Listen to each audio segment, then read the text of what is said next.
So I'm going to show you how to use the action button on the iPhone Air. Now, the iPhone Air does have an action button, in case you're wondering first. And to use it, you just need to long press on it. So by default, long pressing on the action button will turn off silent mode.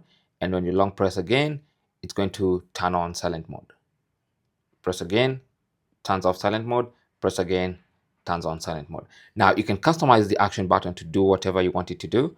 So for instance, if you don't want it to be switching between silent mode and non-silent mode, you can go into settings, and then under settings, go to action button, and then you can see currently it's on silent mode, but you can swipe and make it do something else, like enable a focus mode, or turn on the camera, or flashlight, or a voice memo, whatever you want it to do. So for instance, if you want it to voice memo, you can leave it at that, and then now when you long press on it, it starts the voice memos, as you can see, which is basically the voice recorder for your iPhone.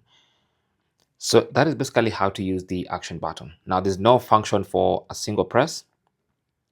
There's no function for a double press. The only function that's there is a long press. Okay. Thanks for watching and good luck.